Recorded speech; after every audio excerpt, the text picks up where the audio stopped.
On December 7th, 1941, the world changed. Very quickly you realized that this was a normal situation. The Japanese was attacking Pearl Harbor. The air was filled with all kinds of smoke and debris. The noise was unbearable. Inside of 20 minutes, the Oklahoma was over on her side. We took the sight cap off the periscope. Bam! There went the Arizona. The second attack was an hour and 15 minutes later of 167 aircraft. It's a sight I'll never forget. I watched the Arizona, the West Virginia, the Tennessee, the Nevada, California, Utah, all engulfed in smoke and flames and all sinking. The fireball went about 800 feet in the air and just enveloped us. I got burned over about 65% or 70% of my body. Tears came to my eye because of the destruction of the ships and more important, the lives that were lost.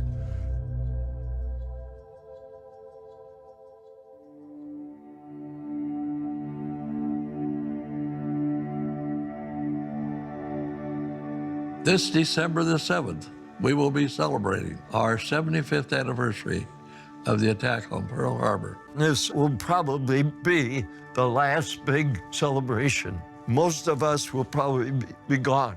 I can still see the planes coming across. I can still see the battleships blowing up. I think it'll remain with me till the day I die. Just like to shake hands and make friends, be friends with one another. Just want peace. Were enemies once? Best friends now. I think about the future. I don't think about what happened in the past. You can't change what's happened. I'm not fighting the war now. I'm thinking about the future.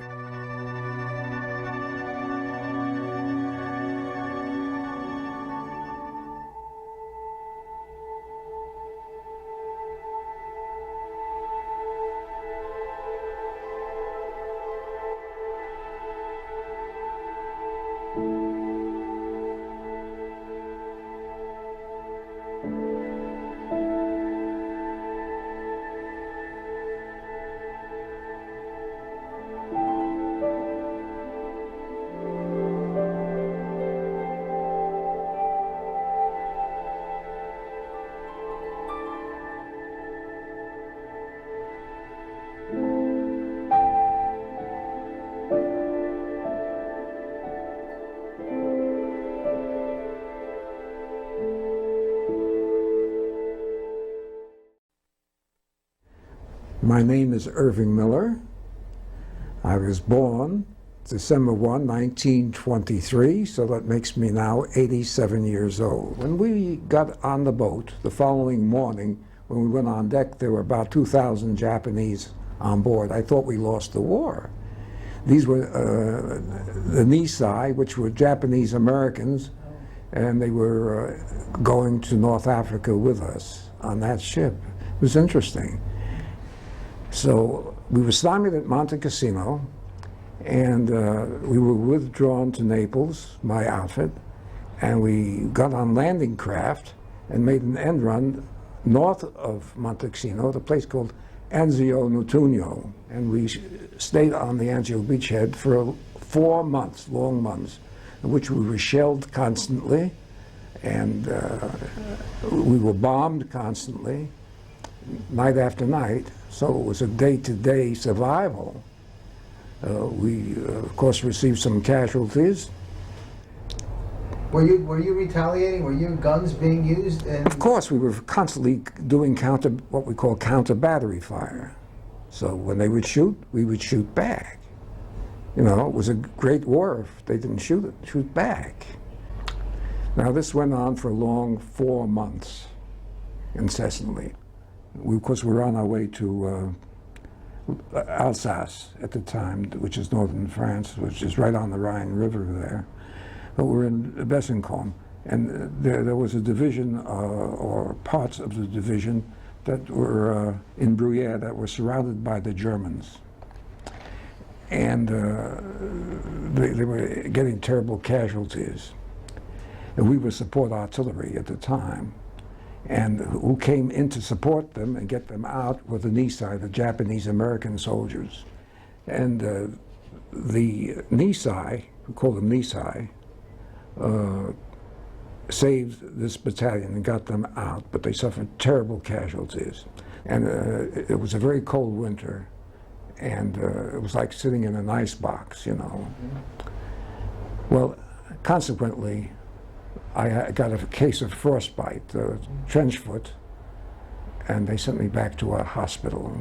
I was taken off the ship. I could have walked off, but they didn't let me walk off, so they had to take me off in a stretcher to make it look good. What was that like coming off the ship? Was there a lot of press there? Oh, I can't remember that. The war's ended, and here comes the conquering heroes, and you weren't exposed to. I can't remember. I don't know whether there was a band playing or this or that. My name is Gilbert Colin. I was born in the Bronx on August 16th, 1925, in a hospital on Grand Concourse. At that time, there was a draft, and on your 18th birthday, you had to register for the draft, which I did. And I had my basic training at Fort McClellan, Alabama. I had 17 weeks of basic training. Came home for 2 weeks, was sent to Newport, Virginia, went on a Liberty ship, took 30 days to reach Oran, Africa at that time. I threw up, I was seasick every day of the 30 days. I was known as the Yeshiva Heaver. I was sent as a replacement at Anzio, and we pushed out of Anzio, and that was my first time in combat. And lost a lot of my friends who were 18, 19, 20 years of age, and I was just a fortunate person that I wasn't killed. We were relieved by a Japanese outfit, the Nisi, called 442nd, which was the most highly decorated and the highest casualties in the Army. Their parents were in the internment camp in California. A lot of them were from Hawaii, and a lot of them were from California. First time I saw death, I was in a state of shock. And there happened to be a chaplain. And the shells are going overhead, and he says, sit down by the tree. And I sat down, and he says, when you go into a garden, and I look at him, he says, hear me out. He says, when you go into a garden and you want to pick flowers, what kind of flowers are you going to pick? And I just couldn't understand where he was coming from. Shells are going over, and he's talking about picking flowers in a garden, because I had witnessed my friends being blown apart and laying there. He says, well, in that way, God picks the best for himself. We came to be relieved with the Nisi, and I was taken back what they call a Reppel-Deppel, where you got a rest, and they took us to Rome, and we stayed in Mussolini's mansion. He had a beautiful mansion with a swimming pool and marble. And then we went back up front. When we were in action, the lieutenant wanted a squad at night to reconnoiter the German lines at night. And my squad was picked. I was the only Jew in the company, in the squad. And a man and a young guy by the name of Deneen from Canada said, I don't think Gil should go. And the lieutenant said, why? And he says, because that's SS territory, and you know Gil is Jewish, and if he's ever captured, you know what they'll do to him. I mean, I says, no, it's my duty to go, but the lieutenant ordered me to stay, and this Deneen took my place, and the squad never came back. So because of him, and it brings tears to my eyes every time I think of it, that he saved my life. My name is Albert Schneider. I was born in the Bronx, November 4th, 1923. Now, what did your father do when he lived in Poland? He came to the United States when he was 17? Yeah, when he was about 17, he came to the United States, and he became a tailor. They get what the name was. He was a Schneider, which was a Jewish for tailor. So who was it decided his name should be Schneider? I think the Department of Immigration when he came in, I think. I just turned 19. Turned 19. I went to the Army, enlisted for the Army Air Corps. Where did you go for basic training? To Miami Beach, Florida. These were all kids who never traveled past Coney Island. I remember going down the train, when the train hit Jacksonville, somebody yelled, "There's a palm tree." And everybody made a dash to the window to look at a palm tree. Where did you stay? And stayed in a place, the Coral Reef Hotel. It was right on the ocean. Did you have training at the hotel, or did they take you to a base to have training? Well, you went marching on a golf course, so on. But we were in the hotel for living quarters for eating and so on.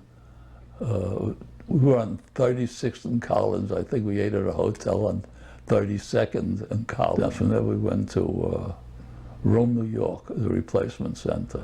But I remember one thing about prejudice. We grew up on Memphis Place. It was 2 blocks long, and there was one building. There was all black families. I went to school with all black families. We had no prejudice. When I got to Rome, New York, from Denver, the first day they assigned us to barracks. We went to sleep, and morning we wake up, we hear marching. We look out the window and see all black troops. That's the first signs I saw of segregation. I had no idea that blacks were segregated. I had a white officer in charge, but the troops were all black. That's when I first realized it was prejudiced. So the Army is the first time you saw the first time segregation. There was segregation. Yeah, I went to, when I lived in the Bronx, I was about 7 years old. I went to Yiddish school to read and write Yiddish. I would write home in Yiddish. My father got a big kick out of that until I went overseas, or the mail was censored. So all mail had to be censored by somebody at the office, and nobody in the office knew Yiddish, so the mail first had to go to London, and took a God's eternity to get home, so I went back to writing in English. That's in the Ardennes, which is the Battle of the Bulge. So how close were you to the actual action? I remember, fortunately, but I didn't know until years later. I remember standing out in the evening, looking at the fireworks. It was like a 4th of July display, but this was the actual fireworks from the Battle of the Bulge from Bastogne. We were very close to Bastogne. But in Virton, Belgium, where we used to be, we had a guardhouse. So I used to stay near the guardhouse, and got acquainted to some French kids, So there were 2 sisters there we're friendly with. And I picked up French, got very fluent in French. They said they're going to a French movie. I said, oh, good. I think I'll see a movie in French. I got to watch the movie. I was so disappointed. It was a Wallace Beery picture, which I hated Wallace Beery. And it was an English dialogue. Just the French came along with the titles were in French. To me, the war was different. People think it was a horrible thing. To me, it was a funny thing to say. It was the greatest experience of life. I really matured in the service. I don't look back with any regrets. My name is Stan Saltz. I'm 85 years old. I live in Huntington Point in Florida. I was drafted into service at the age of 18 and a half out of high school. And what year was that? 1944. Mm-hmm. And from there I said, wow, I can finally be free of my mother's apron strings. What the Battle of the Bulge? Tell me what that was about. Okay, the Battle of the Bulge was the Germans counterattacked the American army. This was in Belgium? Is that what This was in Belgium. The guy whose foxhole I took over gave me a hug. He says, "Thank God," and took off. He didn't even tell me which way Jerry was. I heard a strange sound. A grrr, grrr. Well, I started to think, hey, it could be Jerry. And I followed the sound. I got out of my foxhole and I crawled over to where the sound was coming from, and there was this German army police dog. His master must have beaten the hell out of him. He was bloody and everything. And I crawled over to him, and I took some snow and I wiped it all over him to get the blood, and I grabbed him by the collar and dragged him back to my foxhole. I had a K-ration, I opened it up and gave it to him. That dog never left my side during the whole war. He went on patrol with me. He could smell a German a half a mile away. I carry his picture in my wallet. Did you give him a name? Santa, 24th of December. Why did you say he may have saved your life? Something else happened later on? Well, he went on patrol with me, and every time we came across, he could smell a German a mile away. He'd pull my pants and we'd stop. That's how we saved, not my life alone, my whole squad. Great dog, great human. I called him a human being. Now, how close were you to? Do you actually physically come in contact with the German soldiers? Oh sure, oh sure. Did I kill anybody? Yes. I became an atheist April 29th, 1945.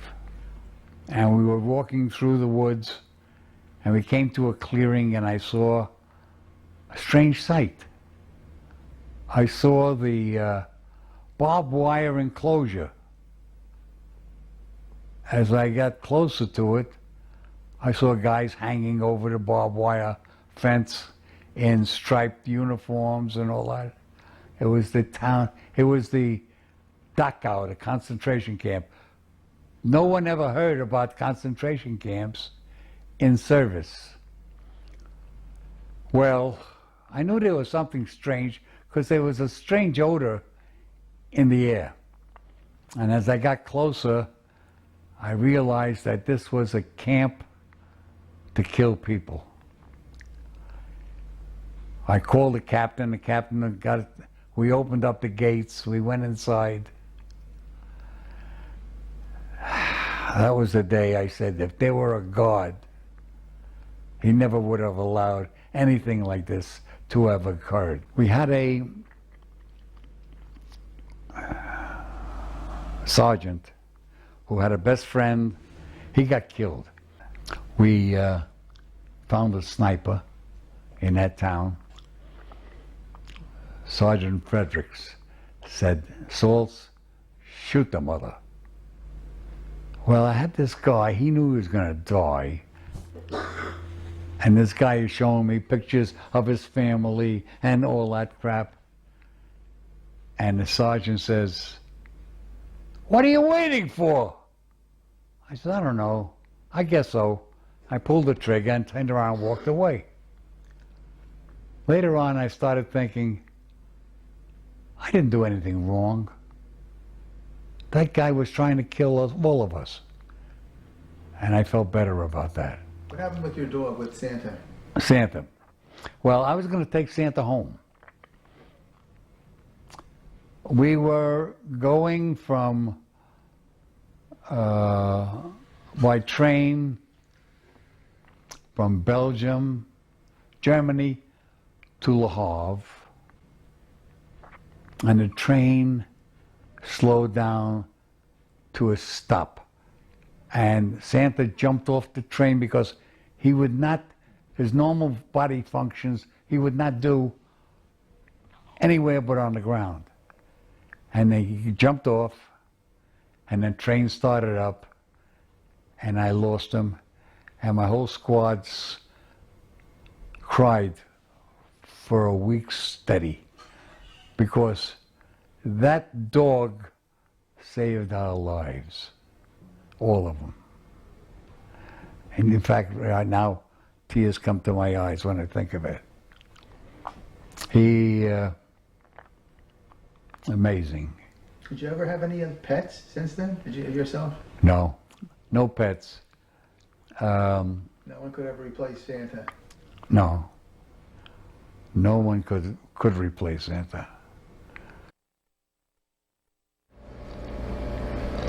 Name is Bernard Manners. It is changed from Bernard Murowitz. I was born in the Bronx in New York on what was then Bathgate Avenue. It was a market area. And what was your birth date? Pardon? Your birth date? Birth date is 5/19/23. When I was 16, Okay. I hitchhiked up to Canada and tried to join the RAF. Only you had to be 17. So I told him I was born in 1922. But I'd gone up with a friend of mine, and I told him, remember, not 23, 22. Famous last words. I said, I'm not 16, I'm 17. He said, look, your friend told us you were born in 1923, not 22. So he called my father, and he told me he must come up there to pick us up. The first place they sent us to was in Miami, Florida. There was a hotel at that time, but there was a movie going on at that time at the hotel. So our training was we used to run to breakfast, run down to the hotel, watch the making of the movie, run back for lunch. Who was in the movie? I don't remember their name. Mickey Rooney. It was two. Mickey Rooney? Mickey Rooney. Yeah. Yeah, but I remember who And those twins. those two young sisters And they were. were twins. And they pulled me out, and they told me that they're sending me to to pilot training. So what was the, tell me about the B-17. What was the significance of this plane? The reason they got the name Flying Fortress, when that plane was introduced, and there were reporters there, this one reporter looked at it because it had guns in the nose, guns in the tail, guns on top, guns on bottom, guns on the sides. And this one reporter looked at it, he says, my God, it's a Flying Fortress. And that's where it got the name, the Flying Fortress. At what point did they ship you overseas? After, when I went to Dyersburg, I met my crew. And from there they sent us to England. You went to England by boat? Yes. The planes were delivered by other people, primarily women pilots. We're flying to somewhere in Germany. You completed your bombing run, and then what happened? On the way back, we were shot down. We lost all 4 engines. I told my crew to bail out, but they refused. They said, don't worry, you're going to land. I told them they're crazy, but I had no choice but to stay with the plane. Anyhow, I told our navigator, Charlie Boone, I said, fly us afield. So he found a small fighter base. So when you got hit and your engines all went off, or you shut them off? I didn't shut them They off. went off. What was your elevation at that point? Oh, about 28,000. What we did is we kept in enough of a downward glide to keep us above flying speed. If you got below it, you'd lose control? I don't know how you'd lose it, but you'd lose it. Well, we landed luckily at the very beginning of it, and we still ran off the end. And we hit the dirt. The plane did this and then dropped. And we all sighed a sigh of relief because it went a little bit and then stopped. Well, the war ended. We were asked if we wanted to see Auschwitz. Of course we did. Well, they gave us a Jeep. We were driving to Auschwitz, and all of a sudden, we were attacked by a group of Nazi soldiers. The war was over. They attacked us anyhow. Luckily, a bunch of MPs came by at that time and chased them off. We got to Auschwitz, we went in, we saw the camp. They showed us the ovens, which still had men in them and women. And the reason they didn't take them out was Eisenhower. He said to leave the bodies in them and that everybody in the area should be brought by so they can't say they never saw anything. One man, a mayor from the close town, and his wife went home and committed suicide. The people that you went with that were not Jewish, what was there? Did you discuss what they saw? Oh, yeah. What did they feel? They were horrified. They had hated the Germans before. Now they hated them even more.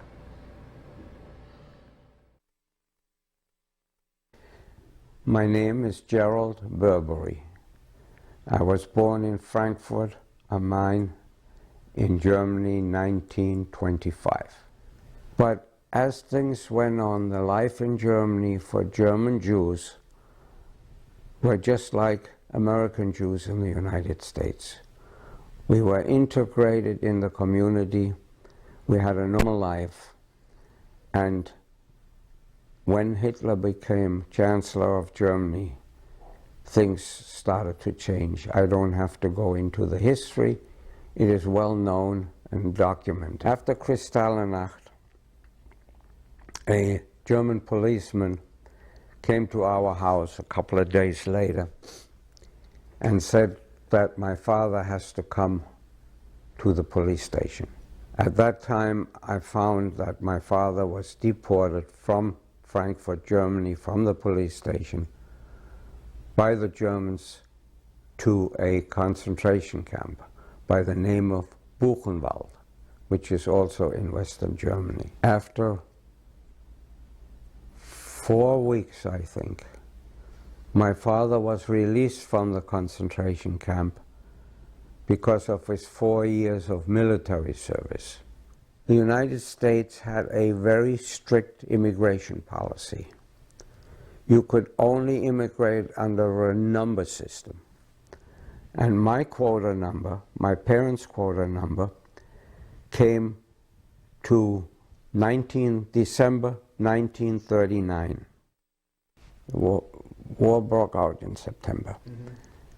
It was June 1939, and I entered a kinder transport, well known, organized by a British company, Jewish company called the Bloomsbury House. And they took a group of children. I don't know the number, but we were quite a lot of children. By that time I was 13 years old, 13 and a half years old.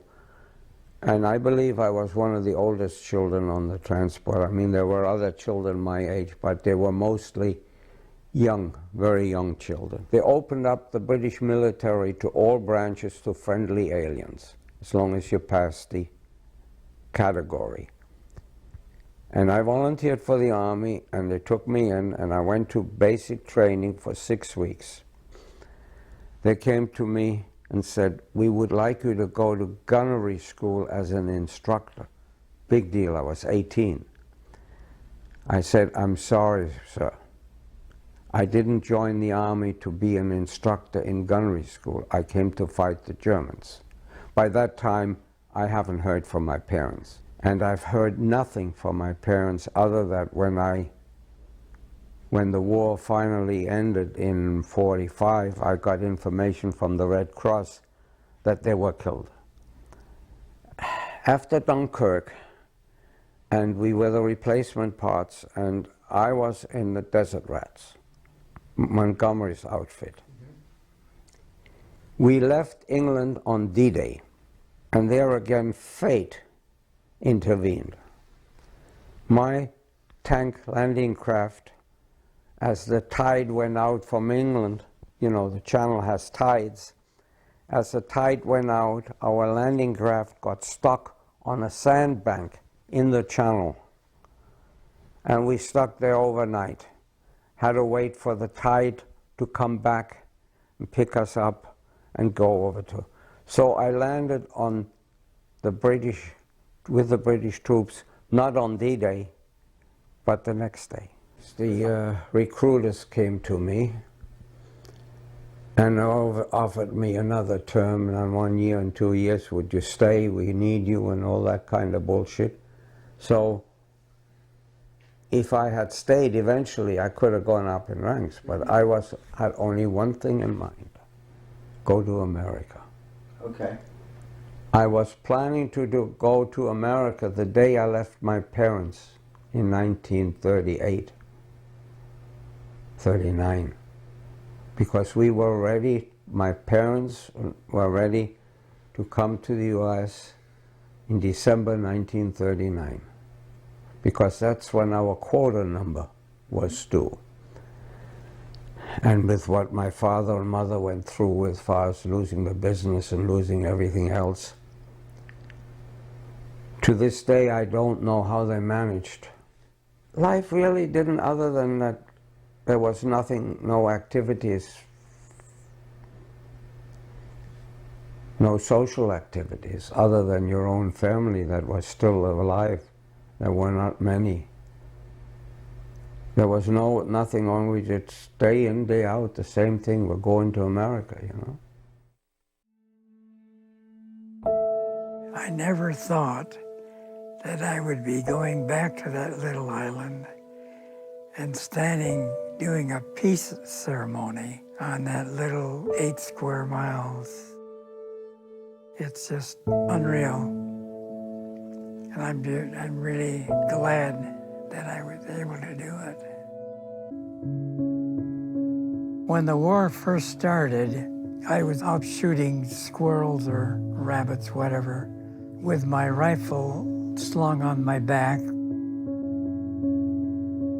I volunteered to go into the Marine Corps because I knew where the Marines are going to the Pacific.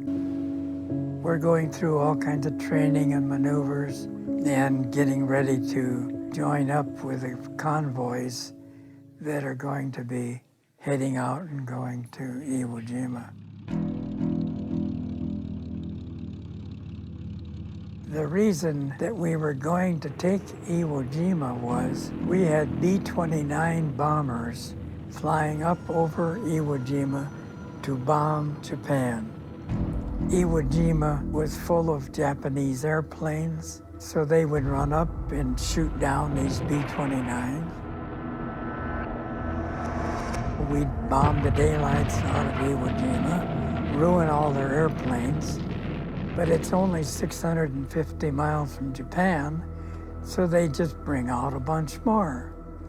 But they said, we just gotta get that island.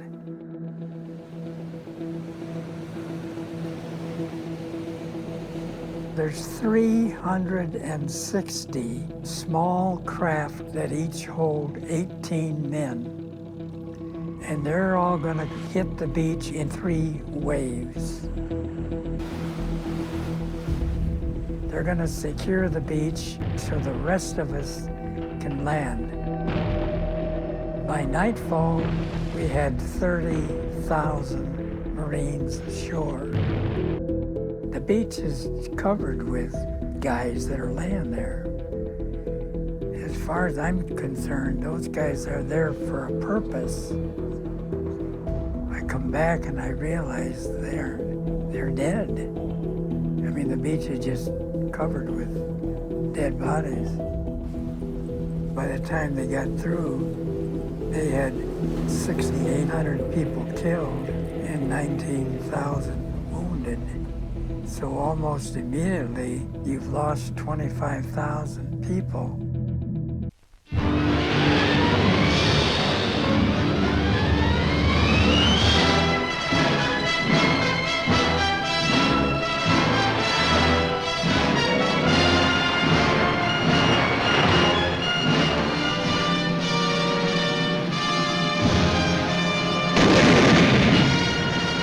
Turner gives the order to cease fire.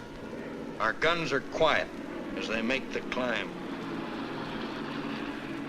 We wait for a sign that Suribachi is ours.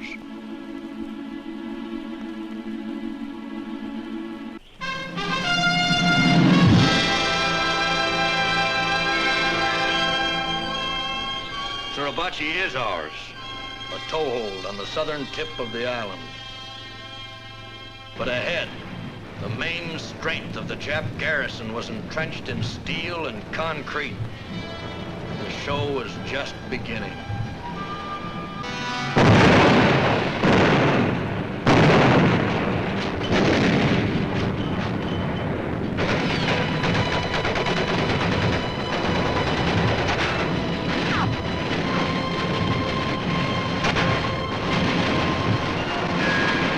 You never saw a Jap.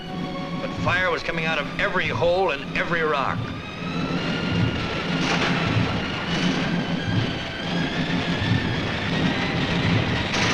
In 2 weeks, we have cleaned out plenty of Japs between here and Suribachi. But there's still a lot of island to be taken, with thousands of Japs fighting from blockhouses, pillboxes, and caves.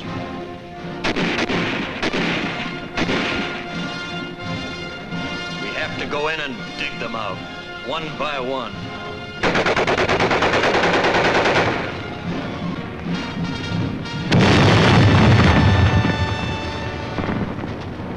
Wreckage along the beach was only a small part of the cost of 26 days of fighting.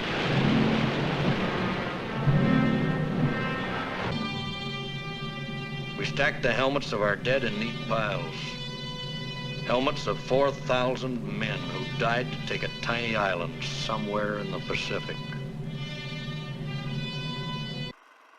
We got the Japanese all cornered up in one corner of the island. In a sense, you sort of felt sorry for them. You could talk to them and they'd say, you know, it was the dumbest thing ever that our country ever thought they could win.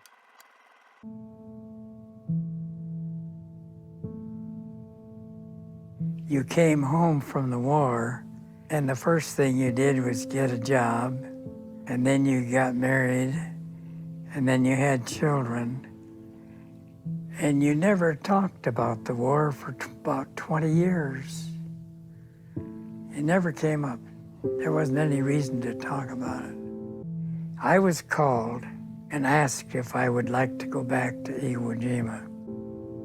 What's happening now, every year, middle of March, the Japanese, 250 people come, 250 Americans, people from all over the world come to commemorate the deaths and the struggle of two countries that are now friends for a long time. Japan, they were our mortal enemies at that time. Today, my wife and I have friends from Japan that come and stay with us. We just consider it an extended family. It is possible to find peace and reconciliation. And it has to be, it really has to be.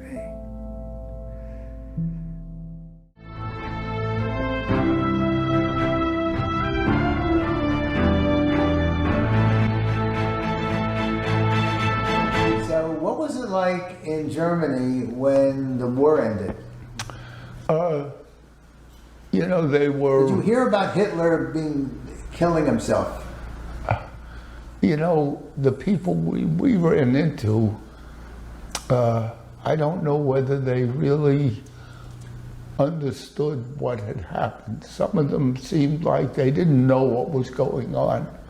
You know, you got to remember, I was a 22-year-old kid then, and a lot of this, you know, escaped me about wondering about things like that. So how did you find out the war had ended, as far as the... Oh, well, no, we got word May 7th.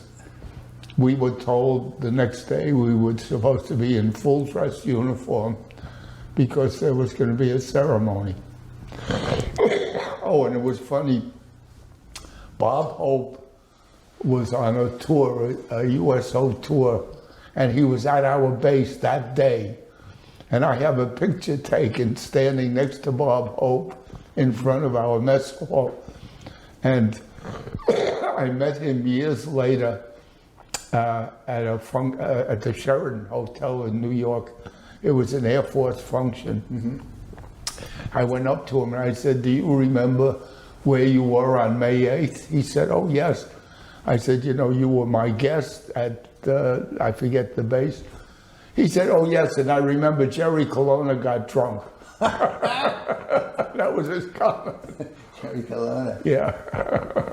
That's a name from the past. Yeah, right.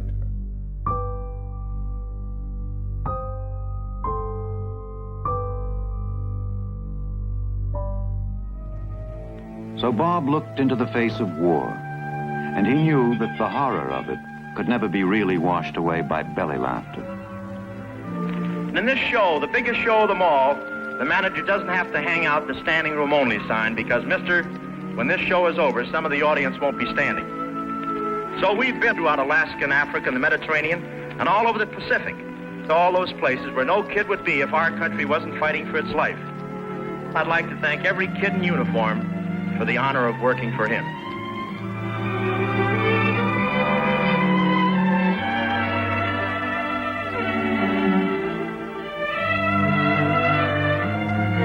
War, that strange democracy of misery, created a comradeship between men unknown in times of peace. And slowly, painfully, the relationship between comedian and soldier took root, a bond of understanding which has never been broken.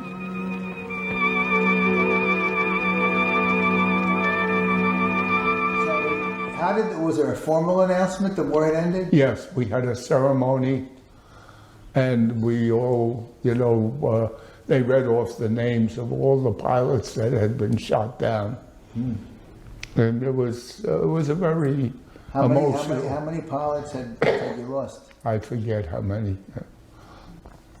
I was the only Jewish pilot in my group, and I don't know what it was with my squadron commander, but every other guy got promoted. I didn't get promoted. Finally, I did get promoted. The war ended. He signed everyone's order to go home except mine. So I was stuck in Europe from May 8th until September. So now we are in September of 45, and you are... Right. And how did you get home? I came home on the Queen Mary. Oh. Spectacular voyage. 15,000 men in 4.5 days from Southampton to New York. And we pulled into New York Harbor at 6 in the morning, and everybody was crying. Was there, I assume, a large crowd waiting for you? Well, no, we got off the ship and they took us right to Fort Dix, New Jersey. So they didn't have like a welcome with a band, celebrities? Yeah, well, we got off. There were Salvation Army gals there giving us coffee. They gave you coffee? Yeah. Welcome home is a cup of coffee. Well, because we were there just to be transported to Fort Dix. I had done some statistics. There were 16 million Americans involved in the military during World War II. As of last year, there are only 167,000 of us left out of 16 million. Yeah. Something else you want to pass on to? I'm one of the few left here in Hunter's Run of the original group that came here. And, you know, it's just been sad, you know. But I'm lucky. I'm having a lot of fun with my veterans groups, giving talks. They love hearing war stories, and I got plenty of war stories I can tell. The people that are at the veterans group that you're talking to, what wars were they involved with? That's very interesting. I go to these meetings, and 9 out of 10 times they'll say, a World War II veteran, stand up. I'm the only one who stands up. Korean War veterans stand up. 2 or 3 guys will stand up. Vietnam, there's loads of guys from that terrible war. So, you know, there aren't many of us left.